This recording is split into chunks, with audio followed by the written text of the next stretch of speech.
KB 부동산이나 근처 뭐 중개사를 찾아가서 받을 수 있는 그런 매물들은 B급? 정말 정말 운이 좋아야 A-급? 사실 A-급도 이렇게는 찾을 수 없어요. 우선 제가 조금 빠르게 자산을 증식시킬 수 있었던 방법이 아까 제가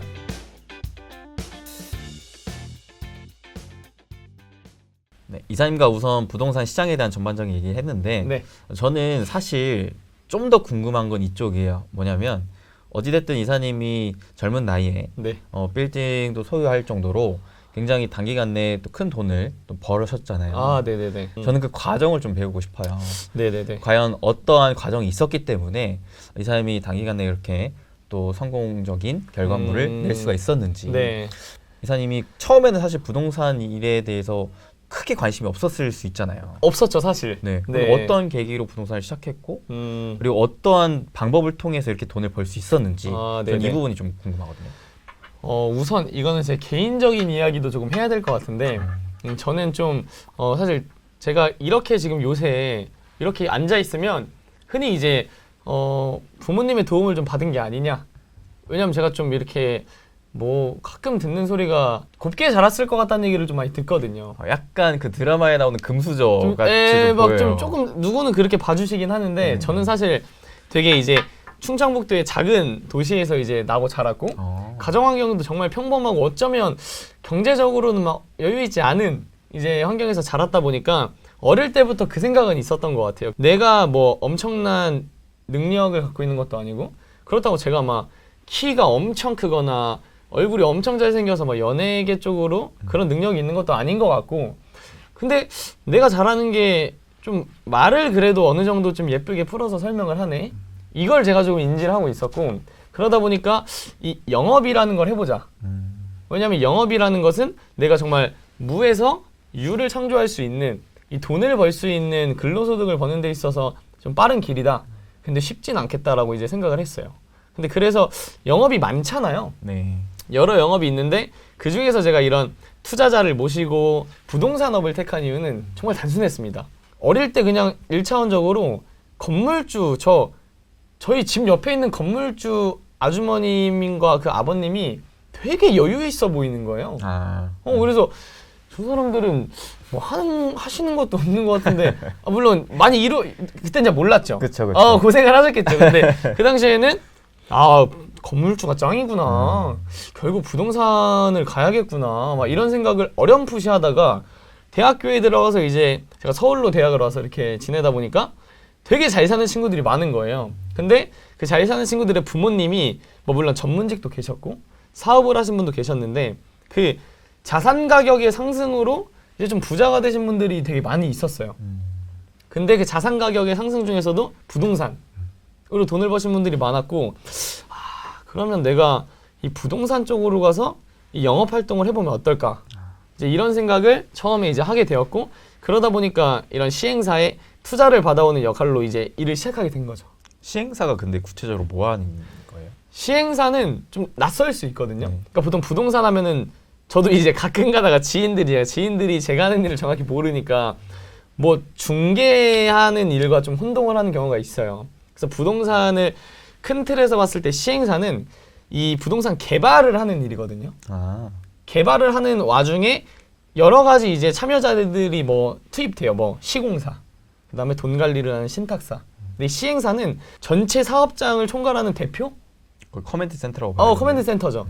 그러니까 쉽게 말해서 저희가 어떤 A라는 회사가 있으면 마케팅 팀, 매출을 해오는 영업팀, 기획팀 다 있잖아요. 네네. 근데 결국에는 그 총괄하는 이제 그 대표님이 계실 거 아닙니까? 그래서 좀 그런 부동산 개발 사업을 총괄하는 이제 회사다라고 생각을 하시면 될 것 같습니다. 그런데 그렇게 시행사에 들어가서 어떤 부분들을 캐치하고 배우셨길래 이렇게 결과물을 내셨는지. 저는 일단 이 시행사에서 제가 좀 어찌 보면 나이에 비해서 빠르게 진급도 하고 성장하고 돈을 벌 수 있었던 이제 계기는 저는 투자를 굉장히 잘 받아왔어요. 투자를 이제 잘 받아왔다는 거는 그만큼 이제 저희 시행사에서 하는 물건지에 들어가는 어떤 고객님들의 돈이 많이 같이 투입이 되었다는 이제 그런 의미인데 제가 나이도 어리지 사실 경력도 엄청 많은 사람도 아니지 그러다 보니까 받기 굉장히 어려웠어요. 그래서 저는 사실 제 주변에 건물을 살 정도의 건물을 올릴 정도의 돈이 있을 사람이 없지 않습니까? 주변에 그쵸. 보통 이제 어르신분들이 많으니까. 네네. 그래서 제가 처음에 이제 했던 거는 그 가락시장과 수산물 시장에 새벽 4시, 4시 반 이럴 때 출근을 했어요. 똑같이. 가서 지금 생각해보면은 참 미쳤구나 이제 싶기도 한데 그때는 너무 간절하니까.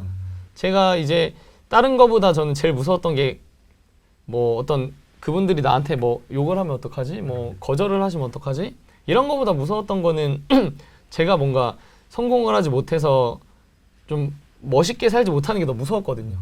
그러다 보니까 가서 사과 박스 나르면서 명함 막 돌려보고 그렇게 막 어디 막 수산물 시장 가서도 막 정신 없는데 욕도 많이 먹었어요, 실제로.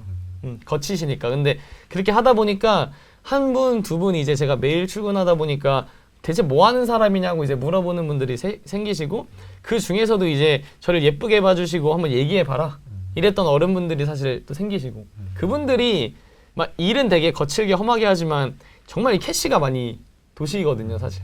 그래서 그렇게 좀 제 이미지 좀 어떻게 보면 모성애 부성애를 자극을 한 거죠. 제 이 이미지와 오히려 이 영한 이미지와 좀 그분들의 감정을 생각한 전략이었다. 근데 운이 좋게 좋은 분들을 만나서 좀 많이 맞아 떨어졌다. 그래서 조금 빨리 자리를 잡고 인정을 받지 않았나 싶습니다. 사실 성공을 하기 위해서는 네. 저는 무엇보다 실천이 제일 중요하다고 생각하거든요. 정말 간절해도 생각만 하고 끝나는 사람들이 대부분이잖아요. 네네네네. 근데 그 새벽 4시에 그렇게 나가서 물건도 나르고 누가 시키지도 않았는데 아, 그렇죠. 누가 시켰다면 안 했을 것 같아요. 그쵸. 누가 시켰다면은 안 했을 것 같은데. 그런 것들이 하나둘씩 결국 쌓였기 때문에 또 지금 이사님 맞는 게 아닌가 싶고요. 네. 그러면 결국 우리가 뭐 투자 관점으로 봤을 때 네네네. 투자에 있어서는 어떠한 포인트를 잡으셨길래 또 성공을 할 수 있었는지 이런 네네네. 부분도 궁금하거든요. 우선 제가 조금 빠르게 자산을 증식시킬 수 있었던 방법이 아까 제가 시행사에서 일을 하기 때문이라고 이제 설명을 드렸는데 시행사의 업무를 조금만 살펴보시면 제 말이 이해가 아마 되실 거예요. 시행사에서 이런 개발 사업을 총괄한다고 이제 말씀을 드렸는데 네. 그 중에 이제 가장 먼저 해야 될 게 매물 탐색입니다. 매물 탐색. 이 매물 탐색은 그냥 뭐 우리가 KB 부동산이나 근처 뭐 중개사를 찾아가서 받을 수 있는 그런 매물들은 사실 이제 뭐 B급 뭐 정말 운이 좋아야 A-급급 사실 A-급도 이렇게는 찾을 수 없어요.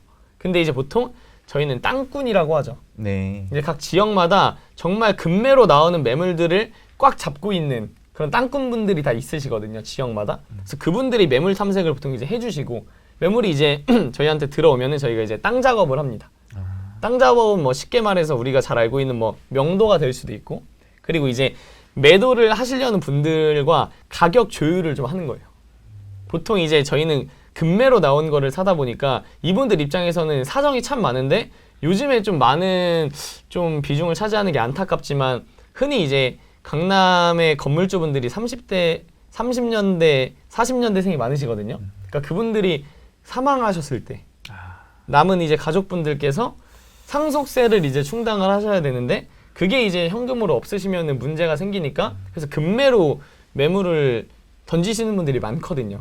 그래서 그런 분들 만나가지고 사실 이런 것들 조율하고 이렇게 땅 작업을 마치면은 뭐 저희는 그 이후에 뭐 어떤 인허가 작업을 다 해야 되고 그리고 또 건물의 용도도 변경을 해야 되고 가장 중요한 건 그 A라는 물건이 있으면 그것에 대해서 얼마만큼의 레버리지를 일으킬 수 있냐 이게 가장 중요합니다. 그러니까 사실 아파트 갭 투자도 마찬가지고 뭐 이런 꼬마 빌딩도 마찬가지고 뭐 주식도 마찬가지고 결국 내 실 투자금이 적어질수록 수익률이 높아지잖아요. 그렇죠. 레버리지를 이제 끼고 했을 때 그 레버리지의 이자보다 수익이 높으면 되는 거니까. 그래서 저희는 뭐 어떤 뭐 1,000만 원, 2,000만 원, 1억, 2억의 레버리지를 일으키는 게 아니라 통상 이제 꼬마 빌딩이라고 하면은 한 100억 언저리 정도 되는 꼬마 빌딩을 의미를 하는데 통상 여기 들어가는 이제 실 투자금은 20% 언더로 맞추려고. 그렇게까지도 돼요? 네, 가능하죠. 근데 이게 예를 들어 이렇게 생각을 하시면 됩니다. 예를 들어 제가 그냥 개인이에요. 개인인데 제가 부동산 투자 경험도 없고 뭐 어떤 이런 시행사에 소속되어 있는 것도 아니고 그냥 개인인데 20억이 있습니다. 그래서 뭐 어떻게 운이 좋게 이 매물도 받고 땅 작업도 어떻게 됐어요. 그래서 이거 가지고 은행이나 증권사 찾아가가지고 이 물건 진행할 거고 저 지금 여기 20억 있습니다. 그러니까 이거에 대해서 이제 PF 대출 열어주십시오 라고 하면은 시장이 너무 좋으면 열릴 수 있죠. 근데 뉴스 보시면 뭐 관심 없어도 아시겠지만 PF 대출 안 나온다라는 얘기들이 정말 많잖아요. 맞아요. 실제 시장에서도 정말 심각하거든요. 심각한데 여기서 이제 제가 계속 뭘 말씀드리고 싶냐면 돈이 아무리 많은 개인이 은행을 찾아가도 이 PF 대출이라는 게 지금 열리질 않습니다. 왜냐하면 이 PF 대출을 열어줄 때 심사하는 요건들이 정말 많지만 가장 또 중요하게 보는 게 기존에 이 사람이 갖고 있는 부동산 자산의 담보 물건의 가치. 그리고 이 사람이 얼마나 이 신축을 올려서 매각을 해본 그 레퍼런스가 있는지 이제 그런 것들을 많이 검토를 하기 때문에 그 여러 가지 종합적으로 정량적으로 정성적으로 평가를 한 이후에 레버리지의 비율이 나와요. 그러니까 아무 경험이 없는 사람도 토지 때 50% 정도는 나오거든요. 그냥 담보대출로. 네네. 근데 사실 그래봤자 100억짜리 공사라고 하면 토지 때 한 뭐 60억에서 70억 정도라고 하면은 35억이 나온다고 쳐도 나머지로 내 캐시가 한 65억이 투입이 돼야 되지 않습니까? 네네. 그러니까 현실적으로 사실 불가능하고 이제 아무래도 이런 레퍼런스가 많고 담보 물건이 있거나 시행 능력을 이제 인정받은 시행사에 제가 소속이 되어 있었다 보니까 저는 비교적 적은 시드로 좀 큰 물건을 시도할 수 있었다. 그런 거를 또 기회로 네네네. 삼아서 투자에 활용을 하신 거네요. 네, 맞습니다. 그래서 시행사에서 제가 일하지 않았다면 이런 방법이 있는지도 몰랐을 거고 방법이 있는 걸 알았어도 그때는 이미 지금보다 가격이 너무 올라가서 제가 들어가지 못하지 않았을까. 또 제가 무슨 말씀을 드리고 싶냐면 뭐 100억짜리 건물을 해서 제가 막 20억 정도 캐시가 필요할 거다라고 말씀을 드렸는데 개인이 20억 캐시 갖고 있는 게 쉽습니까? 아, 어렵죠. 당연히 어려우니까 그걸 이제 우리는 어떤 진행을 할 때 SPC라는 신규 법인을 설립을 해서 진행을 하거든요. 보통 이런 개발 사업을 할 때. 근데 그 지분에 대해서 내가 갖고 있는 자금만큼 출자를 하고 이제 지분 취득을 하는 방법도 있습니다. 그러니까 지분 투자를 하는 거죠. 네네네. 그러니까 그런 방법도 있기 때문에 보통 이제 건물주 10억, 20억 당연히 필요한 거 아니야? 10억, 20억도 아니죠. 100억짜리 하면은 적은 사람은 적어도 50억은 현금으로 있었겠다. 이제 이렇게 일자원적으로 많이 생각을 하시는데 그건 일단 아니고 근데 20억이 필요하다고 해도 그게 이제 다 개인이 출자하는 게 아니라 저희는 너무 물건이 좋아요. 저희 회사에서. 근데 저희가 지금 다 이미 매물이 너무 많이 들어가 있어서 캐시가 많이 안 남아 있어요. 그러면 저희 고객님들 중에 클라이언트 분들 중에 되게 고액 계약을 하시거나 저희가 관계가 좋으신 분들한테 저희가 제안을 하는 경우도 있습니다. 저희 이런 물건 있고 계산하기 편하게 저희가 여기 50억 들어가야 되는데 저희가 이제 한 40억 들어갈 테니까 10억 정도 같이 들어가실래요? 이런 식으로도 하거든요. 네. 그러니까 일반 고객님들도 내가 그냥 이 돈이 다 있어야 되는 게 아니라 어느 정도 있어도 지분 투자도 가능하구나 이렇게 인지하고 계셔도 좋지 않을까. 근데 이게 이제 일반적으로 많이 접근성이 떨어지는 건 아파트나 뭐 빌라나 이런 것들은 부동산이나 중개사무실 가면은 찾아볼 수 있지만 이 개발 사업을 하는 시행사는 그렇게 이제 뭔가 고객님들이랑 투자를 진행하지는 않거든요. 그러다 보니까 되게 어쩌면 생소한 내용일 수도 있지 않을까라는 생각도 듭니다. 그럼 마지막으로 네. 제가 이사님에게 투자 관점을 좀 배우고 싶은데 네네. 만약에 지금 한 1억이 있다면 네. 부동산 투자 관점으로 뭘 투자하고 싶은지. 우선 이거 너무 뻔한 얘기인데 다 그런 얘기 하잖아요. 현금을 보유해라. 일단 저는 지금 1억 가지고 뭘 매매를 해라라고는 얘기 안 할 것 같습니다. 근데 그렇다고 해서 뭐 제가 1억 가지고 뭐 은행 예금을 해놔라 아니면 그냥 뭐 놀려라 뭐 이런 얘기도 사실 아니고 뭐 저희뿐만 아니라 뭐 다른 어떤 시행사들도 회사에서 이제 이런 부동산을 뭐 매입하고 다시 뭐 매각하고 이런 데서 이제 투자를 받는 개념 중에 지분을 받는 경우도 있지만 뭐 일정 금액을 받아서 그에 대해서 이자를 내려드린다든지 사실 이런 시스템이 있거든요. 그러니까 아니 이걸 안 하더라도 뭐 많지 않습니까? ETF에 쪼개서 계속 넣던가 아니 뭐 주식을 좀 적립식으로 하던가. 그러니까 저는 부동산에 지금 1억을 투입할 시점은 아니라고 생각을 하고 그냥 좀 현금 흐름을 만들어내는 안정적으로 내 원금을 지키면서 약간의 이자를 조금 만들어낼 수 있는 이런 투자 방법을 하는 게 좋지 않을까. 근데 아무래도 저는 부동산 시행사에서 일하고 있다 보니까 시행사에서도 쉽게 말하면 뭐 회사채 개념인 거죠. 채권 개념인 건데 이제 여기서 또 주의하셔야 되는 게 어떤 시행사들은 본인 회사에서 소유하고 있는 부동산 물건이 없는 상태로 투자만 받기도 하거든요. 그럴 수가 있어요? 그럴 수 있죠. 왜냐하면 시행사가 되게 잘 되다가 한 번에 없어지는 경우들 굉장히 많고 이제 저희처럼 2030 젊은 세대는 잘 모를 수 있어요. 경험이 사실 이런 게 많이 없으니까. 근데 네. 아마 시청하고 계시는 분들 중에는 친구 중에 시행사로 대박났다가 망한 친구도 아마 있으실 것 같고 그 이유가 뭐냐면 본인의 자산 없이 100% 이제 투자자들의 돈으로 하다 보니까 그게 잘못되면은 사실 진짜 솔직히 얘기하면은 그냥 뭐 개인 파산을 하든 그냥 법인을 파산을 시키든 그러면 책임은 없어지는 거예요. 그래서 여기서 저는 뭐 어떤 시행사의 자금을 뭐 대여하시거나 투자하시거나 여기서 가장 좀 중요하게 생각하셔야 되는 점은 그 시행사에서 이 사업에 조금 문제가 생겼을 때 그 회사의 순 자산의 규모가 내가 투자한 금액을 좀 이렇게 해지시켜 줄 수 있는지 그 부분을 조금 참고하셔서 진행을 해보시면 그래도 적어도 돈 사고는 나지 않겠다. 되게 좋은 말 해주셨어요. 사실 요즘에 워낙 또 고금리, 경기 네. 침체 지금 상황이기 때문에 네네네. 주식 투자도 투자를 할 때 버는 것도 좋겠지만 무엇보다 잃지 않아야 되잖아요. 네, 그럼요. 그래서 저도 되게 많이 강조를 드리는 게 부채가 많고 현금 유동성 자산이 적은 기업은 지금은 아무리 좋아 보여도 피하시는 게 낫다. 맞죠. 무조건 맞죠. 네. 맞습니다. 그러니까 이런 관점으로 부동산 쪽에서도 네, 그런 맞습니다. 사태가 또 일어날 수 있으니까 이런 부분 특별히 좀 조심하셔라라는 네. 좋은 얘기 해주신 것 같습니다. 그런 부분에 있어서도 항상 투자는 저도 개인적으로 생각했을 때는 수익이 너무 좋죠. 너무 좋죠. 달죠. 근데 수익을 이제 벌었을 때 단 것보다 저도 잃어보니까 잃었을 때 쓴 게 크더라고요. 맞아요. 이런 얘기 하잖아요. 투자를 막 엄청나게 뭐 공격적으로 얘기하시는 분들은 은행에 돈 넣어놓으면 뭐 예를 들어서 물가 상승률 다 떼면 뭐 돈 똥 된다. 맞아요. 근데 1억을 넣어놓고 물가가 뭐 10% 올라서 값어치가 9천만 원이 됐다고 치고 근데 차라리 그게 1억을 알지도 못하는 주식이나 뭐 부동산이나 코인에 넣어서 4천만 원이 되는 것보다 낫지 않나. 저는 좀 그렇게 생각하거든요. 맞습니다. 그래서 그런 관점에서 좀 부동산이든 주식이든 투자를 접근하시면 좀 그래도 괜찮지 않을까 생각합니다. 오늘 이사님 모시고 네. 되게 또 좋은 말씀 많이 들었는데 네. 마지막으로 시청자분들에게 한마디 해주신다면요.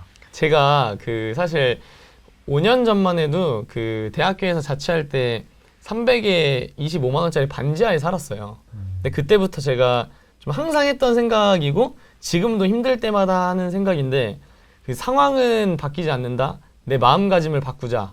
이제 이런 이야기들을 항상 머리에 되뇌이곤 했는데 그러다 보니 반지하에서 대학교를 다니던 이 소녀는 그래도 조금 어린 나이에 조금 더 이런 재무적인 목표들을 이뤄 나가고 있고 아직은 많이 부족하지만 그래도 조금 열심히 지낸 만큼 이제 보상이 조금씩 오고 있는 것 같거든요. 근데 누구나 뭐 좋을 때만 있을 수는 없고 저도 엄청 안 좋고 힘들 때 지금도 사실 말을 많이 하는 사람이다 보니까 목 상태가 안 좋은데 그럴 때가 있겠지만 결국 다 좋게 될 거라고 생각을 하고 이겨내다 보면은 조금 더 좋은 날 오지 않을까라는 생각을 합니다. 그리고 무엇보다 투자하시는 분들이 많으실 거기 때문에 꼭 성투하셨으면 좋겠다.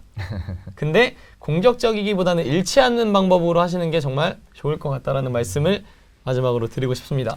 감사합니다. 네, 그럼 함께 마무리 인사 짓도록 하겠습니다. 네. 여러분 행복 되세요.